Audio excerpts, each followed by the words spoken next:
Welcome to Andhra అమ్మాయి vlogs. ఈరోజు మనం ములక్కాడ మిల్ మేకర్ టొమాటో కర్రీ నూరించి ఆంధ్ర స్టైల్లో చూద్దాం.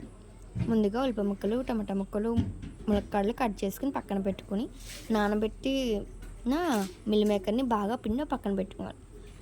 స్టవ్ మీద ఒక గిన్నె పెట్టి దాంట్లో 2 టేబుల్ స్పూన్ ఆయిల్ వేసి కట్ చేసుకున్న పచ్చిమిర్చి, ఉల్లిగడ్డలు వేసి 2 టేబుల్ స్పూన్స్ కల్లుప్పు వేసుకుని బాగా కలుపుకుందాం.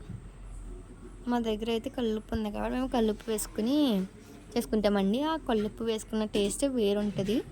మీ దగ్గర సాల్ట్ ఉంటే మీరు సాల్ట్ కూడా వేసుకోవచ్చు. వేసుకున్న తర్వాత బాగా కలపాలి. కలిపి ఒక మూత పెట్టి ఒక 5 మినిట్స్ 10 మినిట్స్ ఉడికి వరకు ఉంచాలి. తర్వాత టమాటా ముక్కలు కూడా వేసుకుని బాగా మగ్గించాలి.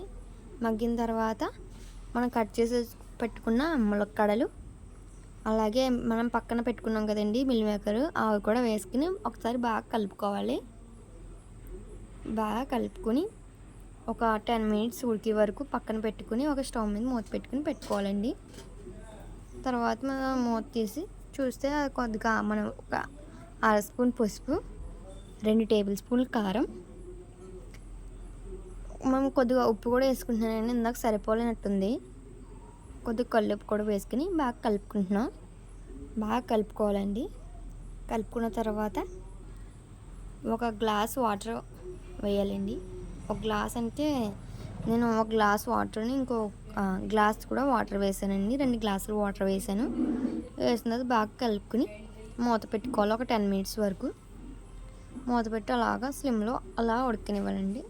పెట్టిన తర్వాత ఇందులో ఆయిల్ పైకి వచ్చిన తర్వాత ఒకసారి బాగా కలుపుకొని ఆయిల్ పైకి వస్తుంది కదండి, ఒక 10 మినిట్స్ అలా వదిలితే తర్వాత ముక్క ఉడికిందా లేదని చూడాలండి. మనం గట్టిలోకి తీసుకుని వేయలేట్టులా అంటే అది విడిపోతే ఉడికినట్టండి.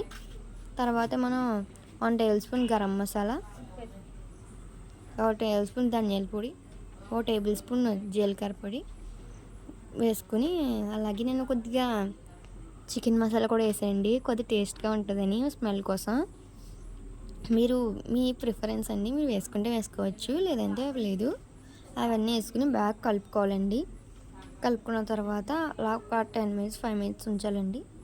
ఉంచిన తర్వాత ఇలా దగ్గరగా అయిపోద్దండి కర్రీ అంతా. ఇలా నూనె బాగా పైకి తేలుతుంది. నూనె ఇంకొని చూడండి, నూనె తేలితే ఆ కూర కర్రీ ఫినిష్ అండి, అయిపోయినట్టు. అప్పుడు స్టవ్ ఆఫ్ చేసుకోండి.